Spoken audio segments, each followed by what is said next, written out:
All right. So I would like to hereby call the Magip Board of Director meetings to order.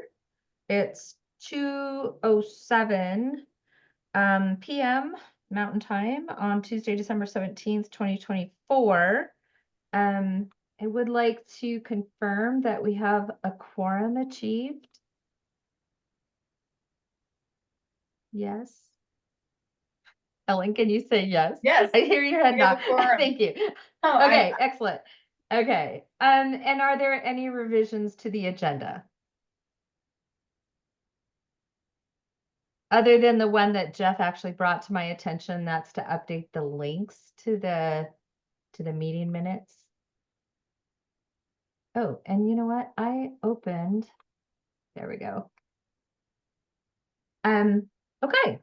So if there's no changes to the revisions to the agenda, I'd like to call for a motion to approve the November 19th, 2024 meeting minutes. I'll move to approve those minutes. Or did you already make the motion? Nope. Nope, you made the motion and then I'll somebody can second approve it. that. Okay. Sorry. Thank you. Mike Okay, seconded. Yep. Okay, so Mike seconded it. And so the November 19th, 2024 meeting minutes have been approved. Vote. So I'd like to, We should probably vote. Should probably vote. oh, Motion and second, all then we in- vote. yeah, all in favor say aye. Aye. Aye. All opposed say nay. All right, approved, motion approved. Thanks for keeping me in legitimate, you guys. All right. Okay, so the local government SIG update. I had hoped that Andrew was going to be able to join us today. He originally said he was not going to be able to join us, and then I had a meeting with him yesterday to get caught up, and it does sound like he's got some personal things that are going on and wasn't able to make it. So achievements, the meeting minutes continue to be well attended, and Andrew regularly receives feedback that the SIG forum is both valued and needed. We have had some great presentations and user engagement over the second half of 2024. He actually truly wanted to express his appreciation to the board members for suggestions on speakers and topics. Thank you, Jeff, for uploading recordings to the SIG site and building out the schedule table. He did note a couple of challenges that he's been facing, experiencing difficulty planning out future content speakers because of his workload at his new position and some family health issues. And then he does have one potential lead for Missoula County Floodplain Administrator that he's pursuing for 2025, but otherwise doesn't have anything booked. This is actually, I'm reading from an email that we had, that he had sent me prior to our personal meeting.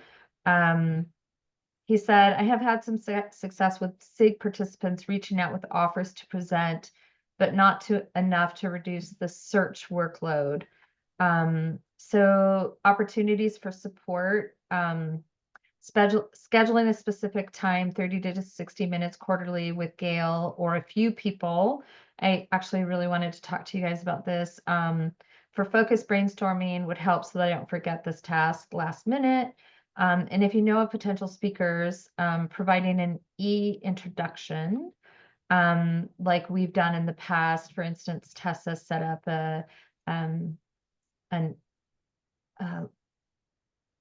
sorry, I'm trying to think of the word, an introduction, an e-introduction to the person that did the QGIS open source presentation. So one of the things that Andrew and I talked about yesterday was this challenge with asking people to present. And when after Andrew and I met, we came up with 8 really solid ideas for potential speakers for the local government SIG.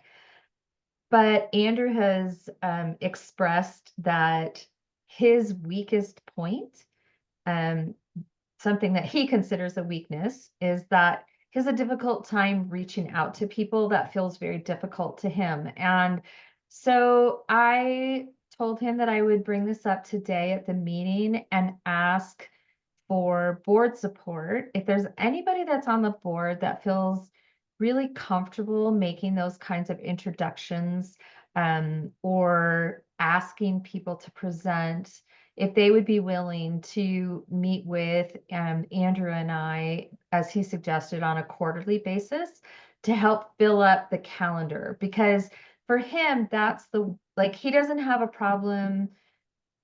He doesn't have a problem starting the meetings, holding the meetings, being being the person that moderates those meetings. It's just a really difficult time reaching out to people to ask people to present.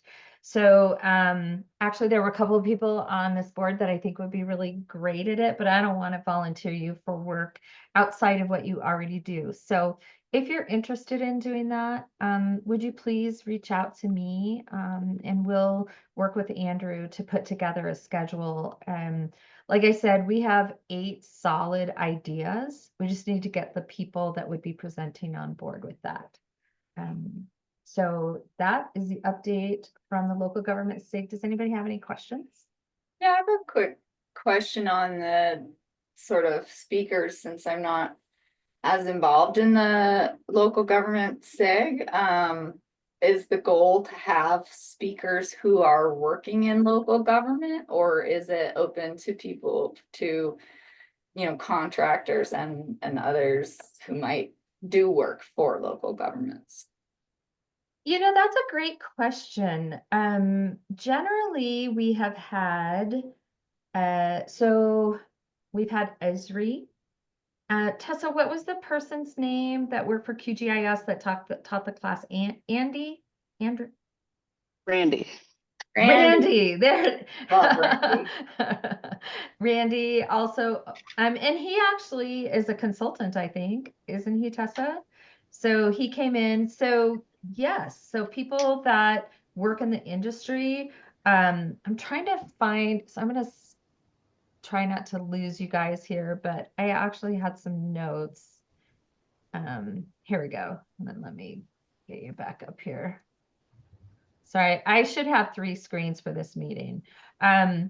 So we came up with 8 or 9 ideas, including Next Gen 911 with Bob Cochran, something to do with addressing, and we felt like a roundtable approach to addressing, potentially including Michael Fashaway with that, although we weren't sure that he was the right person to reach out to. Parcel Fabric being you, Jeff. We've talked about this in the past, but we just haven't done it. He also, Andrew, suggested any of the MSDI theme leads. We've talked about LiDAR. I know a person that could speak specifically to LiDAR, Esri, but we also don't want to be so heavily reliant on Esri. Really feel like we want to just spread the love a little bit on that. Another topic that came up was asset management, the zoning laws, potentially reaching out to Danny Arps and having her do a presentation on the story maps that they put together for local government. And then the geospatial information plan, that might be something that we could actually make a topic of in maybe February. So those are the ideas that we came up with. But I also tend to lean very, the one person for LiDAR that I would think of is actually a consultant. But Helen, I think that yes, absolutely. Yeah, I think that's where I was going. I don't know that I can commit myself to joining on a regular basis, but I certainly have some people who I work with who do go to a lot of conferences and give a lot of presentations, and especially one of our like affiliate companies, ESP, does a lot of work for municipal, local, county level government entities. So there might be, I heard a great talk recently by someone I work with, so I can suggest some people, and I'm not shy about reaching out and volunteering people. I need you to give a talk. And that's actually what we need. And I do love the idea of going outside of the boundaries of like I don't want the content for local government's sake to get boring or dry or not be engaging, right? So, and especially because this is local government, and those local government people that we tend to draw are people that are county, that have very small GIS departments and are asked to do multiple tasks. So that truly is, that's the audience. But yes, if you guys have any ideas about presentations or people that you think that could do presentations, please let me know. I'm in contact with Andrew pretty frequently. I attend the local government SIGs. If you haven't, I'd encourage you to attend just so that you can see. I know Eric has been on those, and Tessa, Megan, a lot of you guys have been on them. Hi, Ken. Okay. Yeah, Gail, I'll So shoot you an that's- email with some ideas that I have. I would love that. Thank you so much. Any other questions about the local government SIG? Nope. Okay. So we'll move down the agenda. So Mike, do you want to talk about the SWAG meeting?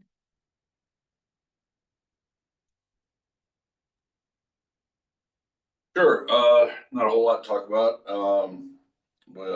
Me and you talked a little bit, Gail, and about swag, and we agreed that we were gonna have another meeting. Probably I will set it up around on the week of the 6th, January 6th. So we can talk about swag and maybe start getting it, start moving forward a little bit with it. But other than that, I don't have a whole lot. I mean, I have an idea of what I'm gonna have for the agenda and all that stuff, but other than that, I mean, that's about it for now. That's perfect. Thank you, Mike. I did ask Mike to set this meeting up and to set it for, my request was to make it after the holidays so that we could have as much participation as we could, to include the conversation of swag that we would be needing for the conference. So, and also, it's going to be right before our January in-person meeting, and Nate's on the call. So Nate and I have also been corresponding regarding what that in-person meeting is going to look like. So just know that those conversations regarding swag and the conference committee and the January meeting they all sort of collide in a really good way, so that I think we can kind of wrap that up with a bow, hopefully at our January meeting. Gail, I guess just to clarify, probably just the general swag, because I don't think we would be ready to order enough for like to put in the conference bags and all that. Yeah, thank you, Jeff. And I don't think it's going to be like we're going to be ordering it. I think it's going to be the idea of what can we order given the budget that we have? Where is it going to be located? Those are going to be the topics that we talk about at that meeting. Is that helpful? Yeah, it does. Thank you. Okay. Okay. Hi, Rob. Hi, everybody. All right. Sorry. Yeah. No, we're glad that you were able to get on the call. We're actually moving down the agenda now to the MGIAC update. Great. Thank you. Yeah, I don't really have anything from MGIAC at this point in time. Our last full council meeting was that November 14th, and I gave a full report on that at last month's Magip board meeting. We have a meeting actually coming up this week. December 19th is a meeting with the council. It's a work session one. I believe these couple work session ones are really just going over progress on the land plan and some of those other things that Aaron's been working at with the state library staff. And so I believe that's what that one is. There's no agenda at this point posted for that, and I haven't received anything else regarding what we'll be doing on that 19th. I'll have to look at my past meeting notes to see if I'm supposed to have something ready. But no, it's like I said, I think we'll just be reviewing some of the work that's been done with her meetings with staff and others to put together the land plan type of thing, an updated version of that. So yeah, quick. I'm quick, and this will probably put you right back on schedule. Yeah, oh yeah. Thank you. I appreciate that. Okay, so any questions for Eric before we move on? No. Okay, so the next is board actions, and Helen put herself back on the screen. Yay. So Helen gets major kudos Yeah, for what we're going to talk about next. yeah, thanks, Gail. Sorry, I was like crunching through a lemon head there. So everybody, exciting news. We reached out to John Nelson, and he's actually provided his for real work email address and responded to us very promptly with an invitation to be our keynote speaker for the 2026 conference in Whitefish. So that was exciting. I was, happy to hear in his response that he'd asked, if there was an interest in his presenting a workshop, which for me, if the answer is yes, please give like 2 or 3 of them. But so he'd inquired about, can the Magip board cover airfare specifically? And based on some email conversation with Jeff Hedstrom and others, and Nate, who've weighed in, it sounds like there is precedent for this in the past to, I guess, put extra money in next year's budget. Because I don't know if that's the mechanism, but to be able to provide additional funding to help get John Nelson here, I think it could be a really incredible draw to the Whitefish Conference. So I wanted to bring it up to the board, since it's not, the normal budget approval process, since it's quite a ways out here, but see if everyone is on the same page, and if we're able to approve setting aside, I don't know, a chunk of money, or how it all works, but bring it to the board for discussion. Thank you, Helen. Does anybody have any comments? Any questions? I think if we can commit to this, then, I've seen him speak. He's an excellent speaker. So, and if that's, yeah, I'm all I'd be in favor of this of moving forward with this, just to have it either pre-budgeted or use what we have now and just replace it, with the next budget type of thing, budget cycle. But yeah, I don't know. I guess the one con on this is, does this set a precedent then for us in the future of paying for speakers and that type of thing? Because it's something I don't believe as an organization we've readily done, or not. We're not really paying him, but we're paying that a portion. And I don't know, I can't recall if we've done this in the past for others. So that's, A, I'm in favor of it, but B, I'm also, as a board member, hesitant to set precedent for something that maybe we haven't done in the past as well. So, and I don't know, I think maybe Jeff, I think Rob might have some insight on that as well from what we've done in the past with speakers. So. Yeah, thank you, Eric, for being cautious. I don't know. I haven't really been involved on that side of it so much to be able to know what our precedent is. I'm a little leery of extending ourselves that much, especially like on the airfare part, right? I mean, I feel like maybe because it's an unknown. It could be $400 or it could be $900 in 26. No idea. So it's hard to budget for that. I'd say, maybe we could offer a stipend of a certain amount that we feel comfortable with, and say, take it or leave it, you know, and go with that. Because if we get them, great. If not, you know what? There's others. Anyway, that's just me being frugal. Anybody else have any other comments or concerns? Yeah, I guess I would be, I'm kind of leaning in support of this because I think it would be a really big draw to the conference. Like it's John Nelson and he's really well known. And so it might generate some revenue too. That's hard to measure, but there is that possibility. And I'm wondering if we could kind of look at airfares right now and see how much they cost. And that might give us a good idea of what we would be paying for.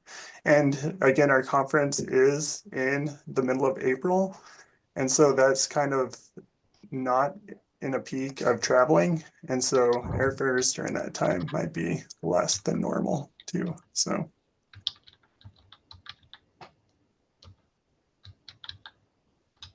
Anybody else have any comments? I do like the idea of suggesting an amount and not, or saying we could pay for your flight up to a certain amount instead of no matter what. Yeah, Because what if he doesn't book it till a week before and then it's $1,500? I was gonna suggest the same too, that we offer to cover X amount of your airfare. Where does he fly from? Somewhere in Michigan. Because I Yeah, got either Grand Rapids. Lansing or Oh, Grand Lansing. Rapids or Detroit, because he's in Grand Ledge. Okay, so Grand Rapids, I'm seeing, according to Expedia, 413 to get to Kalispell. Because I think that's the closest airport, if I'm recalling my Montana geography and airports. That's true. Thank So you for looking that up. we'd have to either pick him up or get him a rental then as well. Or he could pay his own rental, I guess. Yeah. Yeah, he I only like asked the about idea of the airfare. stipend. Sorry, Helen? I said he only asked about airfare. Okay. I would suggest we come back to him and say, the board is able to, Go up to this amount. help you in this amount to cover airfare and other travel expenses or something. Don't you think isn't it a bit premature? Like a year and a half in advance? I'd like to know what our budget is next year. I mean, we keep making a budget and then we keep reaching deeper for more add-ons, and it's not like there's more trickling in at the same rate. So I don't know. It's great. You went above and beyond and you found a very interesting speaker. But I feel like do we have to commit that early?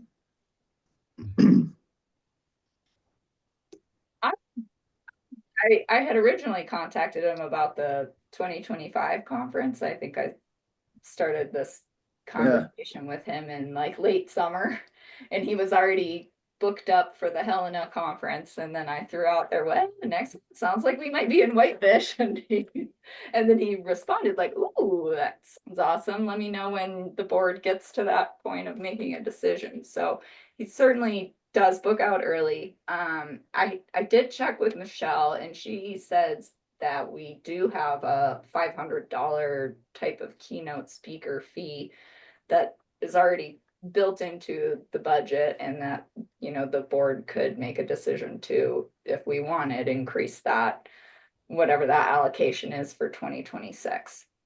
I know, but you know what I'm saying? We're always increasing here and increasing here, and how about this, and how about this? So, I don't know. Any, Let's just see. yeah, thank you, Rob and Helen. Does anybody else have any other questions or concerns?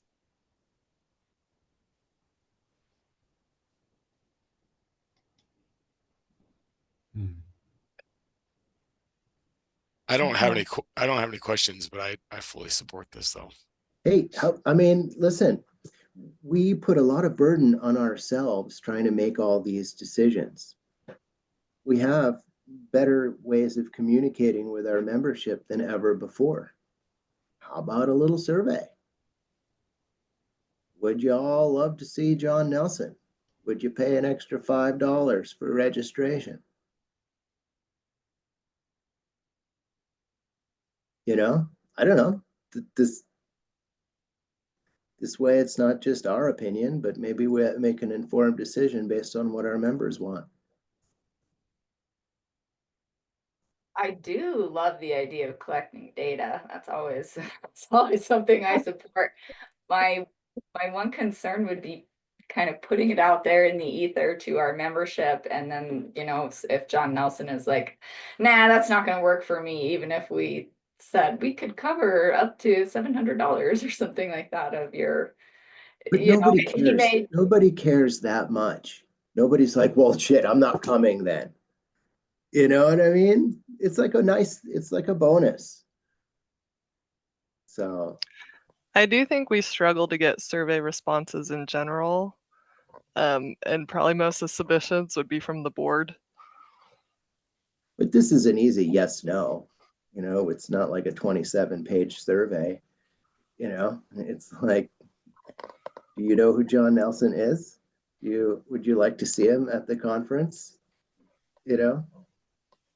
I would lean into Helen's response on this and not want to put John Nelson in the limelight when he still hasn't gotten approval from Esri to be at this conference. So I think that this is very much an early call on a commitment for, oh, I would say a first class presentation, as well as a person who's willing to do a workshop with some really, really cool skills. I personally feel like we could commit to this without going way out on a limb. But I would ask, I feel like this was part of the email conversation, but I feel like we should bring it up. And maybe Nate, I don't want to put you on the spot, but have we in the past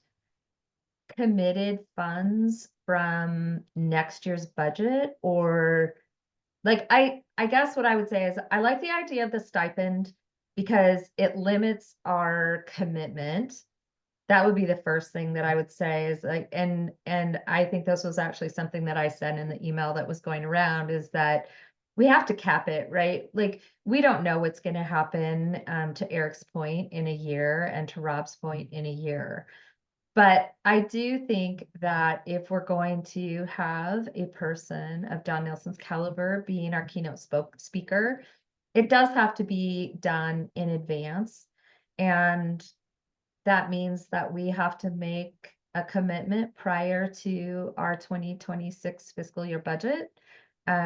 I just wonder if we've done that in the past. Yeah, I think the only occasion where we have made a commitment to the next year's budget is for the 2026 budget, where we did make a deposit, a $3,000 deposit to have the conference in Whitefish. Yep, that's the only instance that I'm aware of. Okay, and it does sound like in our fiscal year, please, Nate, this is a question. It does sound like in our fiscal year 2025 budget, we allocated $500 for a keynote speaker. Is that correct? Yeah, that's correct. And yeah, pretty much every year we allocate $500 for that keynote speaker. And some years we pay the keynote speaker and some years we don't. Yeah. So Okay, and Helen, could I ask you one other question just for clarity? So John Nelson didn't ask for anything else other than a request for us to pay airfare. That's correct. He asked if the board would be able to cover airfare and also inquired about if we were interested in having him teach workshops. Okay. and I think I read the invitation and it may have said something about providing accommodations. Yeah, And I'm not sure if he may have taken that to mean lodging and other stuff. So we might want to clarify that. yeah, lodging was what I meant when I wrote that letter. I checked in with Michelle and she had said that there was the $500 budget to cover that. And so that was what I included in that invite. So I would guess that $500 may already. Yeah, so that's now we're up to 1,000. Well, you typically get comped rooms with every conference. Yeah, so that part would not be part of it though. But that's the 500. No, that part would not be part of it. That would be separate. You can, So because you can do whatever you want with those comp rooms. You can give them to Gail, you can give them to Mike, you can give them to Rob, you can give them to anybody. And we can give them Oh, to Michelle, Michelle, yeah. we've which typically have comes used out of them. Magip's expenses. So. Yeah, we've typically have used them for Michelle because that lowers our expenses. So, but we usually get multiple rooms though. So it's like we could have one for John as well. So. and I do believe, and we would have to pull up the budget or the contract, but I do believe we have 2 rooms that are comped while we're in Whitehall. And Tessa, I do see your hand up. You I wanna was go? just gonna say that in terms of the budget, we could probably just view this as an investment. Like having somebody like John Nelson will ideally bring more people in and more like revenue from the actual conference itself, especially if he does workshops. But that's something to consider. Well, I like the idea, of let's try to make it work with the budget, right? And you're right, Tessa, it would be like an investment, but we have to do some work in order to gain from the investment, right? So we would want to structure maybe even just one workshop around it or something of that nature so that we could recover our investment. Right? Oh, And Rob, are you suggesting that now we we're would being, charge for a workshop? no, it's not my idea to do it, but I mean, I could. I'm just asking. I'll contribute in any sort of way, right? But I'm saying if we want to lay out extra money to make something special happen, like bring in what we call a celebrity, if there's a way for us to benefit, to gain from that, that would be excellent, right? Then our membership would, have good entertainment and potentially an excellent learning opportunity, right? And so you spend $1,000, you make $3,000. That might be worthwhile. I don't know. I'm thinking out loud. I like the idea of once we got them there, instead of just keeping them in a glass cage somewhere, get them, get them. I'm signing up for like every learning opportunity if he's there for me personally, and right, get them amongst the people and do something like that. But I think, Helen, it probably would require, before we jump into something of that nature, it would require a little bit more conversation with them and being like, hey, we'd love to have you. I think it'd be really interesting. Is there something you could bring to the table? So. I guess I'm confused, Rob, because based on the correspondence that Helen has had with him, which was the request to be the keynote speaker, he would be the keynote speaker, and he asked if he could teach a session. Is that right, Helen? Or a workshop? So he actually asked if he could teach a workshop. Cool. So, Listen, I didn't read it. I did not okay, read I'm the just correspondence, so I don't know. trying to, okay, I'm hearing it right now. okay, I'm okay. talking Just to too make sure much. that we I understand. Talking too apologize. much off the I top of didn't my head. send that to the group last week when I had it in my inbox to do that. And so I didn't press send until today. And that is on me, Rob, for not getting that information out to this group earlier. So you guys had more context to this conversation. But I certainly think we could charge more money for workshops that he is offering, and that we probably should put a little bit of a, not a lot, but a small premium on that type of content. It's really would be a unique opportunity, and that could by itself, sort of generate some additional revenue. All right. Are there any other comments or any other additional questions? What is he gonna teach? He teaches Cartography. so many cool workshops on cartography and design and thoughtful communication. And I mean, I've taken a ton of like mini webinars of his, and I'm just always amazed by his capability to communicate and teach in a really engaging way. Eric, I saw that you put your video back on, and I was just wondering, like last week you were talking about something that you were putting together based on some session by John Nielsen. Yeah, I follow a lot of, I go and watch a lot of his videos, his training videos, or how he does some things. And I just, I haven't followed up with getting any of my final work product put up to LinkedIn or anything recently. But I guess, in regards to this, because we're talking 2026. So budget wise, after this conference, we can always, I guess, that whole rob Peter to pay Paul type of thing, side comment is it's not like he's going to be going out and buying his ticket tomorrow.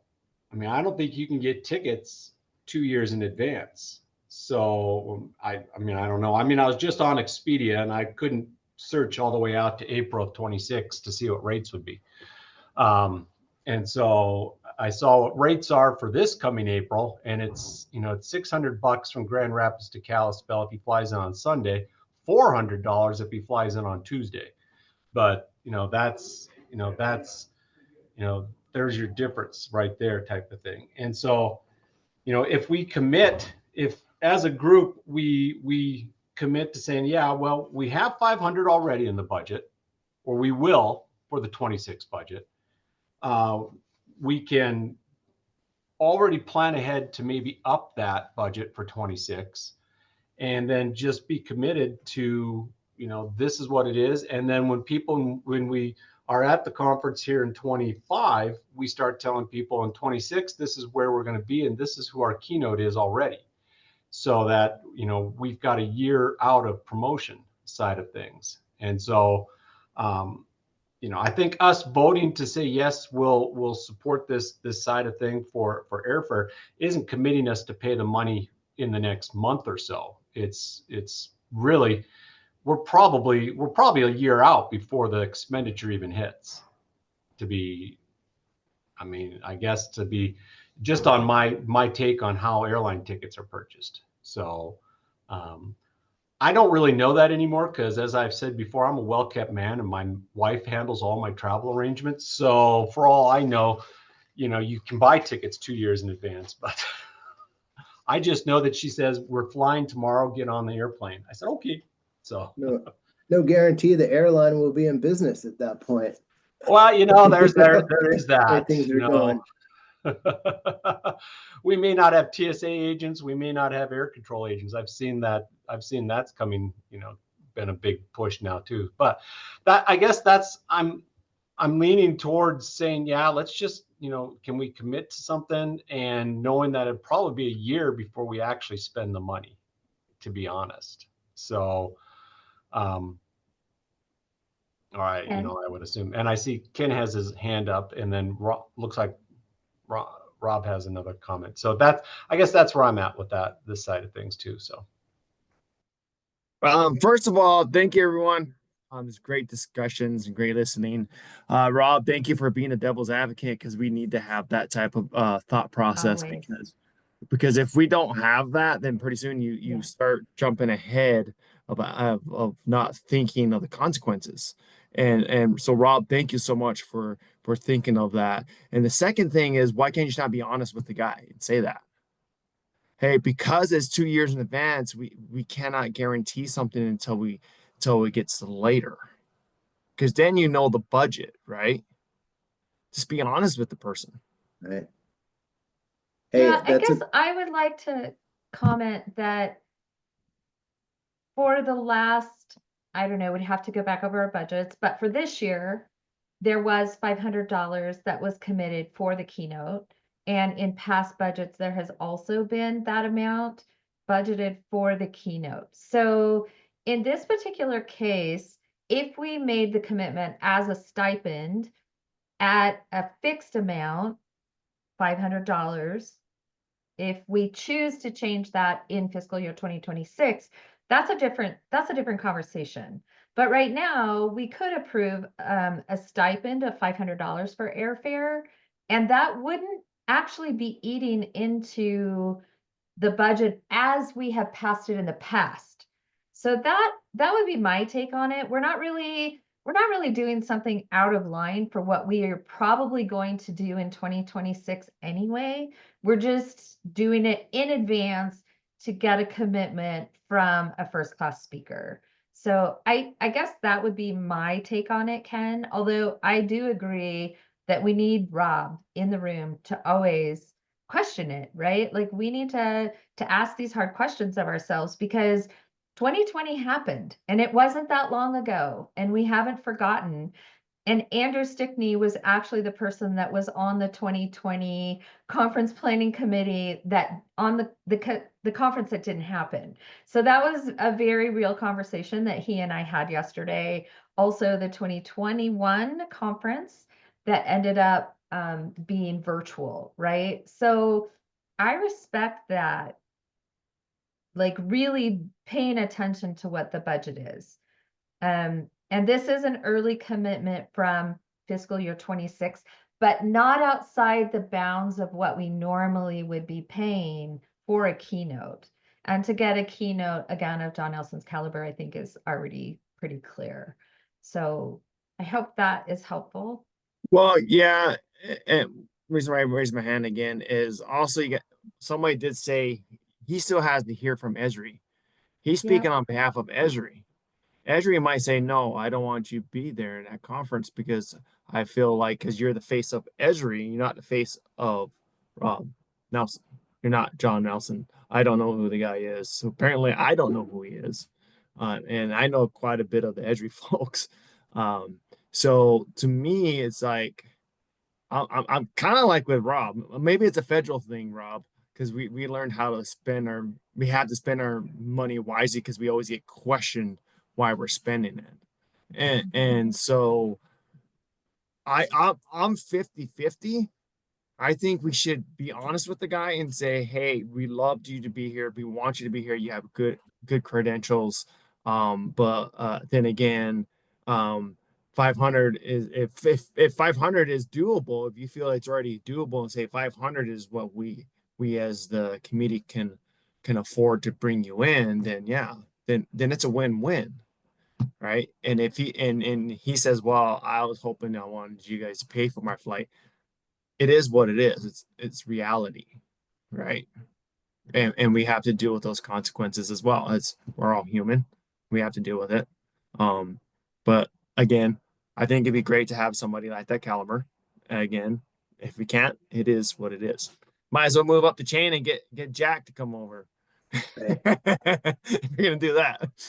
And he has done that kind of thing in the past, actually. Mhm. But Yes.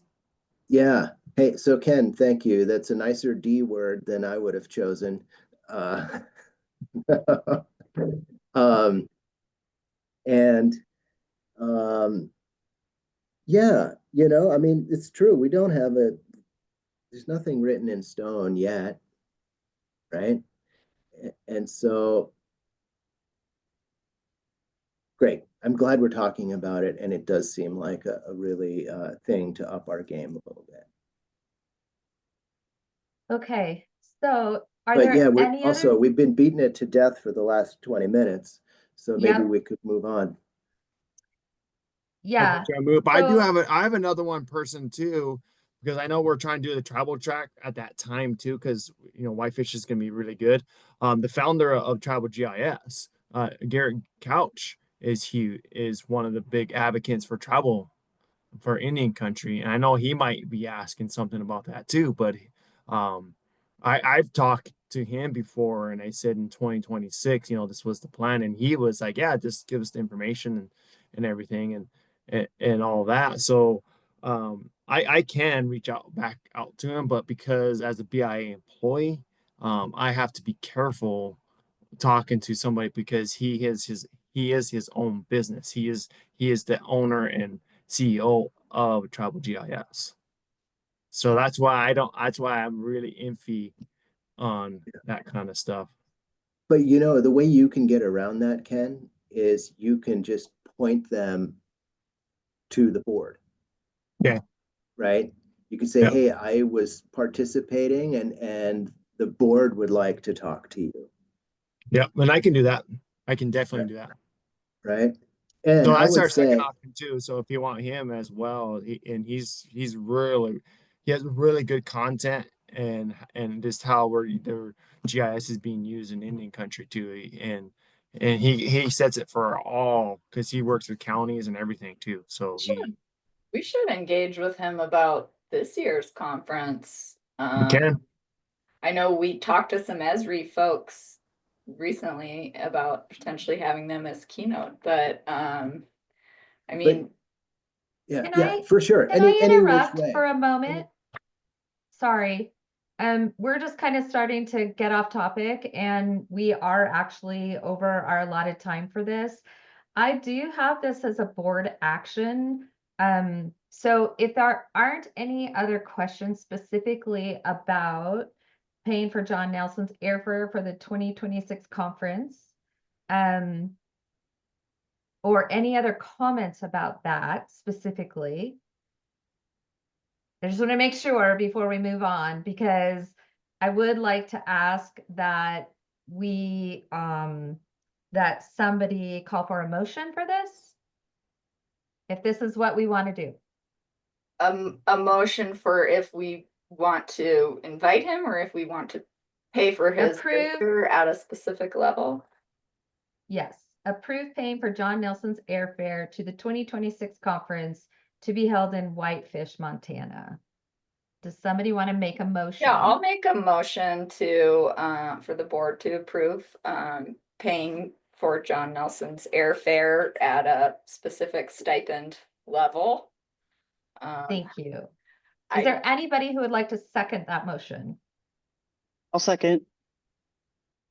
Okay, all in favor, say aye, I, and all opposed, say nay. All right, so the motion was approved to pay for John Nelson's airfare at a certain level, at a stipend, is that correct? Okay.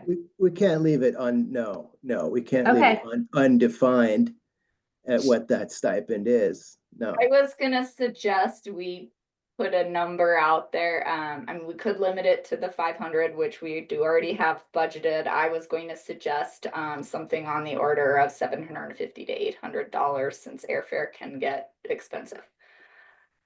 I would like to leave it at the $500. Okay, I'm with you. And if we need to do another vote, if everybody is okay with 500, maybe we should do another vote.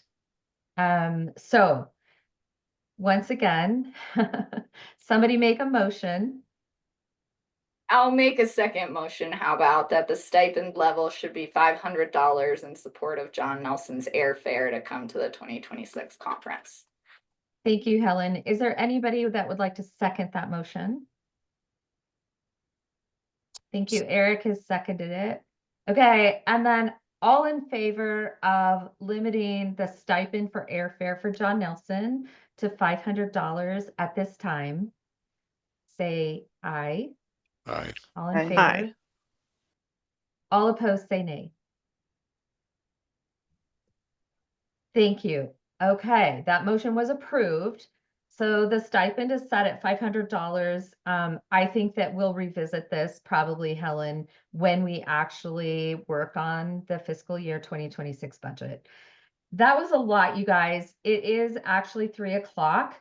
Two other things that were on were the conference planning committee updates and the Magip social media policy. Hillary, you have your hand up? I just wanted to make sure that before we reach out to him, that we clarify whether we have that room available for him or not. Yeah, thank you. Helen, let's reach out to Michelle. Rob? I would say before we offer him anything, can we get confirmation from him that he's clear to do this? Yeah. Right? And then if he's clear to do it, then we say, okay, this is what we can offer. Yeah, because I don't think the money is gonna be what prevents him from coming out. I don't think that's an I mean, issue. he's going to get paid while he's there. Yeah, exactly. I agree with Rob. I mean, we gotta make sure he's gonna come out first. And find out what he wants to do, and if he wants to do it, and tell him we're interested in you doing a workshop, and what would you like to teach us, and go from there. I agree. Yeah, Helen, would you reach back out to John? Thank you. And then, yeah, we can probably talk about this again at the January meeting, but the stipend was approved. Okay. It is 2:58. The next item on the agenda is the conference planning committee updates. We do still have a quorum, 2, 4, 6, 8. If you know what, Jeff, I realize that you don't have much of a voice. In 2 minutes, can you give us an update? We'll keep it short to protect your voice. Yeah, I can certainly keep it short. Yes. Okay. So we had our second meeting just before Thanksgiving on November 26th. We did determine a conference theme. It's going to be mapping the future innovations in geospatial technology. Michelle sent out the call for presentations last Thursday, and she also sent out the call for exhibitor and sponsors. I believe that there was an issue with the booking link. I'm trying to figure that out with Michelle. We're going to get that all updated onto the website to Megan. And she's actually going to resend out that. I think it's it's kind of like the conference theme announcement, but it had like the booking link in it. So it was kind of a multi-tiered announcement to everyone. And then we have a couple leads on a keynote, but like Helen had said, we don't have anything confirmed yet. But yeah, that's essentially where we are at right now. And we're meeting again tomorrow at 2:00. Okay, thank you very much for that. And Helen, maybe you'd like to reach out to KR about the person that he suggested, but we also had the conversation already. Jeff, did we commit to that person from Esri No, we have for the not. keynote? No, Okay. we have Okay. we have a couple people in the works, but no. Okay. Okay. And then Tessa, really quickly, you're up. You have 2 minutes. Honestly, at this point, workshops are just nobody's quite 100% confirmed. David Houses, NASA, gave us a proposal, so just emailed him back and was like, "Yes, we want you." Yeah, just kind of trying to figure out subjects and make sure we have what we need. I don't know. We're kind of in the beginning phases of that. Yeah, I that's all would add on to that we're still waiting to hear back about the learning lab. So that I had heard that was like middle December before they'd get a solid confirmation on that. And my meeting with Scott Walter was scheduled for next week, but I'm out of town, so it'll be after that. And then Rob, scholarships and grants. Sure. Did we discuss the social media thing yet? No, the social media policies next. Okay, we are going to talk about that. Good. Um, yeah, grants and scholarships. The announcements I created the announcements and I got them out to our colleagues at MSU and at U of M. They were announced in the introductory GIS classes at the end of the semester at U of M. And students are encouraged to put it on their calendar starting in January to consider their applications. I had talked with Jackson Rose, asked him to help distribute that information. Frank Dower is also distributing that information for us. So I'd like what we heard loud and clear last year from the students is that, you know, they need to hear about it from people, and, you know, more than just the 30 people that are in one class, right? So we need to kind of get it around, spread around a little bit. So I'd like to try to do that. Have you sent anything out to MSU Billings? No, I don't have I a can contact. let me send you a contact that you can contact him. He was the one running the GIS day and everything, so I think he'd be a good person to talk to. That'd be outstanding. So along those lines, we have this distribution list we've had this for a long time. And I started editing it. I've kind of edited along the way, edited a little bit more last year, but also I just want to confirm with you guys, we had contacts in there from Wyoming and Idaho and other places like that. These scholarships are for Montana students, right? So we need not be sending the announcements out to University of Wyoming and things like that, right? Okay, that's what I thought.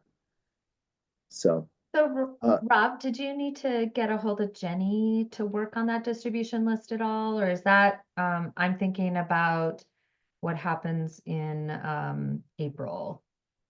Does Jenny work on this with you as well? it's on the Google Drive. It's in the education committee folder. So yeah, any eyes that could, you know, get on there and confirm or update would be good. Okay. Okay. Thank you, Rob. Yeah, you bet. Yeah, so that's the report. Thank you. Okay, Helen, you're up again. And Jeff, you probably would like to remain silent, but feel free to jump in. But Helen, can you give us an update in 5 minutes? Yes, I can. Okay. Thank you, everybody, to all your thoughtful comments and contributions on the social media policy. Gail, Jeff, Hillary, Mike, and I and Eric got together the other day and sort of reviewed where it was at, made a few comments and action items.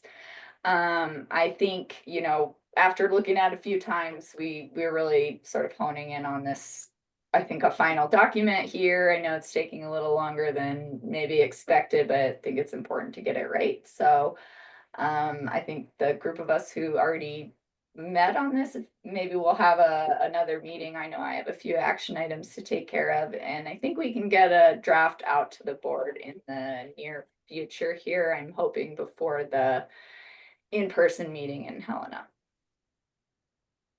Is my there- update for you. Okay, Helen, is there going to be another meeting like we had on Monday? Yeah, I mean, we probably should have one. I feel like I need to just like actually go in and do some work now because I want to make a little bit more progress on that. But yes, I was thinking like a, you know, sort of little ad hoc group meeting with folks who are interested in doing kind of one last review. I know I have one section assigned to myself to flush out it a little more, so I need just a little bit more time with the holidays coming up. But yes, I would love to have a meeting probably that first week after the holidays if possible. Yeah, so just a quick comment on that. So Mike is going to be scheduling the ad hoc meeting to talk about swag the week of the 6th to the 10th. Then there's also the week of the 13th to the 17th, and our in-person meeting is January 22nd in Helena. So just so that you know what the timeline is for that. I don't think it probably would be good to have a meeting before the holidays at this point now, but maybe there are others that will be available that could say otherwise. Hey, I'm just curious, you know, I read that version that you put out there recently and made some comments on there. I have a question about some of that content, but beyond that, I'm wondering what are the things that still need working out? We've kind of started making sure we revisit some of these sections where I probably put in some generic language on, making sure we're in line with them, some of Magip's like values and our, like kind of our mission statement, which thank you, by the way, for splitting out that mission at the top. That was just right. And so it's language in a few sections, and we had some back and forth conversation about tagging and this and that, and then I think we kind of we had some diverging conversations, and there's just like some comments and notes of areas where we have like a few little last content sections to finalize. Yeah, you know, I thought Hillary made some really good points about like, hey, here's the mission. Yeah. Now we don't have to talk about it every time, right? And so I thought that was really good. But also, you know, maybe just to take a little bit of pressure off of you all trying to make it final and official. Um, it's probably okay if it's a work it's if it's like a living document, right? Like we only know so much about tomorrow, today, right? And social media changes, the rules of engagement kind of change. And so let's make it as good as we can at the moment. And as we learn and grow, we can always adapt. Thanks for that perspective, Rob. Very good for me personally. Good reminder. Thank you. Cool. All right. Well, thanks for working on it. Any other questions for Helen regarding or for Jeff regarding the social media policy? What are we doing in the absence of having a policy? We're still generating social media and stuff, right? So Yeah, but I think that Rob, even today, there was a question about the death of a colleague and whether or not that's appropriate, right? And there are no guidelines. We don't have any guidelines. And I think that that's what this document is meant for, to give us some guidelines about what's acceptable for our social media person that we pay to post content. And one of the other things that came up this last time is, what is the process for posting to social media on Magip's social media sites, right? How does that happen now? And who generates it and who approves it? Does it have to be approved? is What that is the policy? mechanism? Is that policy or is that like user guide kind of stuff? There's policy. We do need to set up like the process like we've talked about with Nate and the board members. Nate's generally probably approving some of those requests for assistance ones, or saying, putting a big red flag if somebody's asking for funds that aren't appropriate. I think it is important to have policies in place and workflows so you can lean on those when you're not sure what to do. Right. Policy and workflow, those are different, right? Yeah, maybe Well, nobody knows what the workflow is right now. And I think Yeah. that this would be saying, like, this is what the workflow is now. I don't think that it necessarily has to be, to your point, it's a working document and those processes can change. But right now it's kind of a free for all. Like, I've had requests come directly to me asking for permission to have Alicia post to social media. And if you give me that authority, then awesome. But does everybody know that I have that authority? Right? And then those are things that we don't have any kind of policy that says if we have a request to post something to social media, how do we approve it as a board? Do we have an easier way to get these questions resolved without having to have a board meeting to resolve them? And I think those are some of the things that we're asking during the process of putting together the social media policy.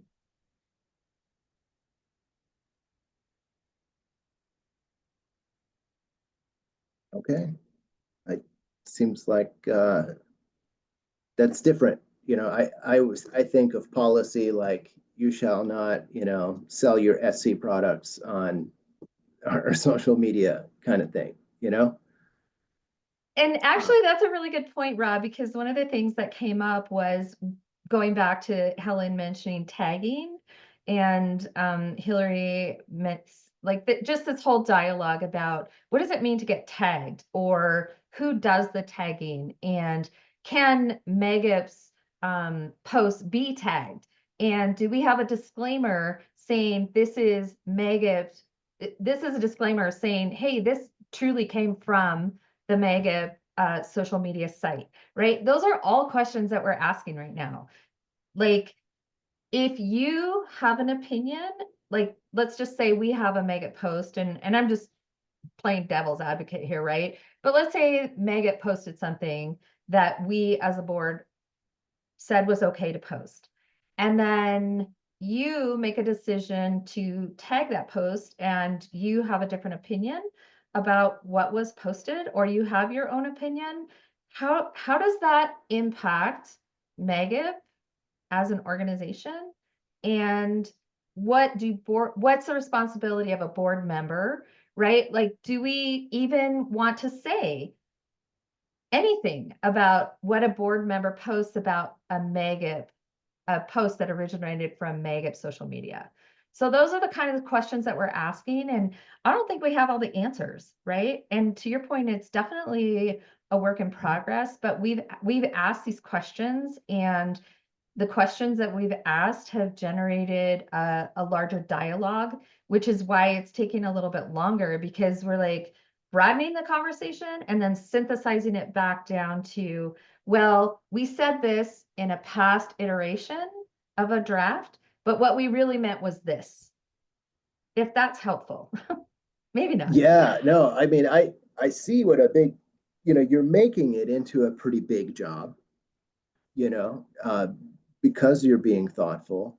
But I fear that it's like, that is a greased pig, you know, like that is going to be very difficult to come to a final conclusion on because it's so, uh, there's so much, right? So I would think you'd want to speak in broad generalities, like things posted on the media are not necessarily, you know, condoned by Magip, their member inputs, you know, I don't know, something like that. Well, that's a disclaimer, and we don't have a disclaimer. So that's part of it, Yeah, like right? privacy, Creating a you know, disclaimer. that's a whole dark hole to get into. What if you take a picture and I'm in it and you post it and I don't want to be on it? You know, stuff like that. So Good point. it's a Oh, that's a good quagmire. point. We haven't God, talked you're about that, really Helen. stirring the pot here at the end Okay. of that last comment. I do appreciate your idea that it should be vague, and I think that is definitely the way the conversation has been going. Like, look at the bigger picture, but make it as vague as it can be, but still provide guidelines. Yeah, yeah, new waters for sure. Yeah. All right, it's 3:15, 3:16. If there are no other comments about social media, I'd like to have somebody make a motion to end the meeting.